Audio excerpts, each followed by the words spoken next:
Hello friends, নমস্কার সবাইকে। আশা করি সবাই অনেক ভালো আছেন। তো আজকে আমি আপনাদের সাথে শেয়ার করব আমের খুবই মজার একটি রেসিপি।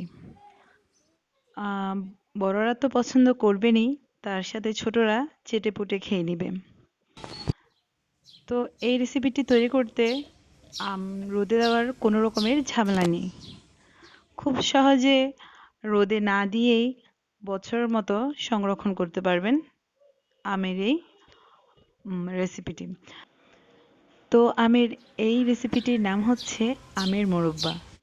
দেখতে অত্যন্ত লোভনীয় লাগছে, আর বানানোর সাথে সাথে কয়েক ঘন্টার মধ্যে সম্পূর্ণটা সাবার করে দেয় বাচ্চারা। অবশ্যই বাসায় একবার তৈরি করে দেখবেন, তাহলে এর স্বাদটা আপনারা বুঝতে পারবেন।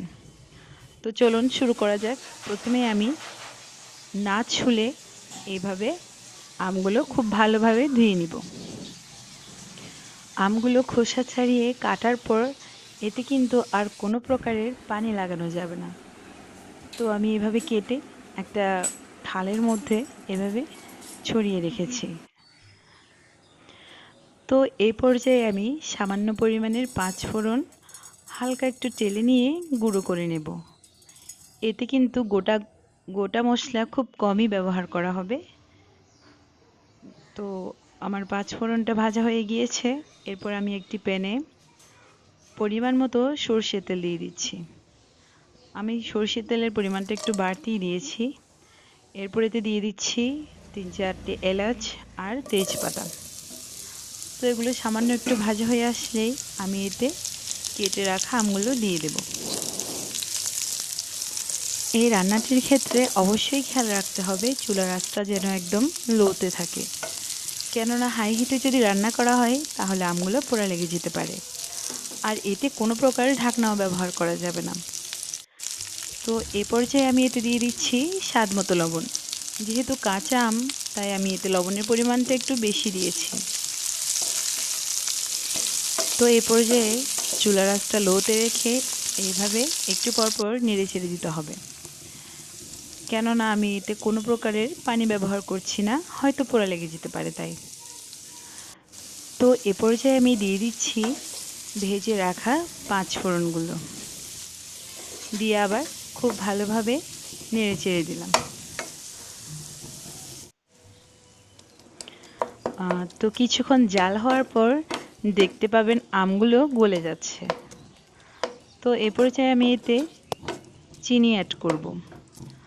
আপনারা যদি কাঁচা আম ব্যবহার করে থাকেন তাহলে চিনির পরিমাণটা অবশ্যই বেশি দেবেন। আমি এতে ১.৫ কাপ মতো চিনি ব্যবহার করেছি। ১.৫ কাপ থেকে ২ কাপ পরিমাণ চিনি অবশ্যই ব্যবহার করতে হবে, যেহেতু এটা মোরব্বা, হালকা টক এবং মিষ্টি হতে হবে। কাঁচা আমগুলো সাধারণত একটু বেশি টক হয়ে থাকে। তো আমি চিনি দিয়ে খুব ভালোভাবে মিক্স করে নিলাম। দেখুন আমগুলো একদম গলে গিয়েছে।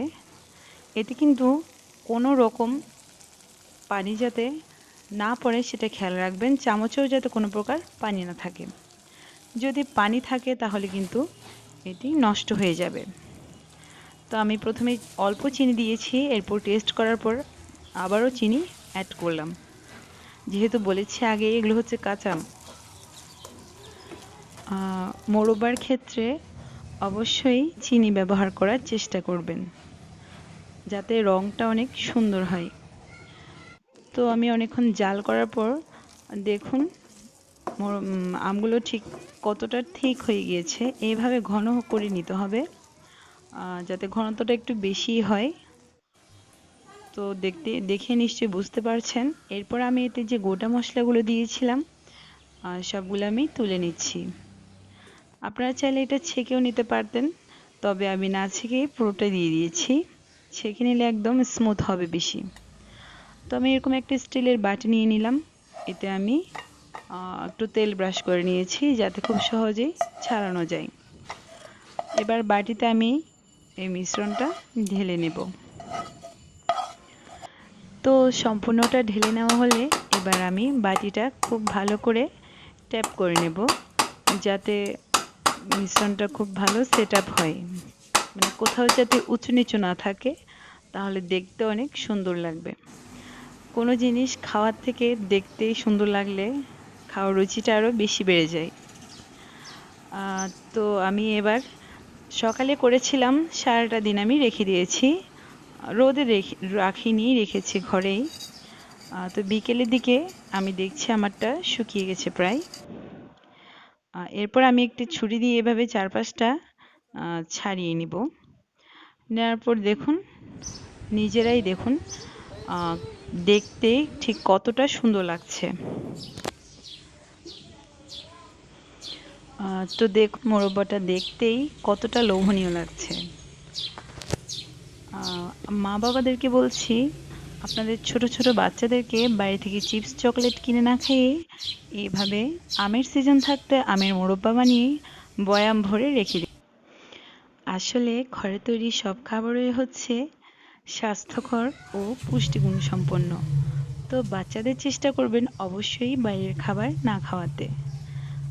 আমার রেসিপিটি যদি আপনাদের ভালো লেগে থাকে তাহলে অবশ্যই আমার চ্যানেলটি ফলো এবং লাইক করে পাশে থাকবেন।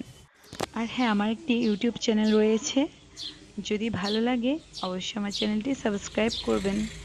এইভাবে নতুন নতুন ভিডিও পেতে চাইলে অবশ্যই আমার ভিডিওগুলোতে কমেন্টে জানাবেন, রেসিপিটি বাসায় বানিয়ে জানাবেন। সবাইকে অনেক ধন্যবাদ।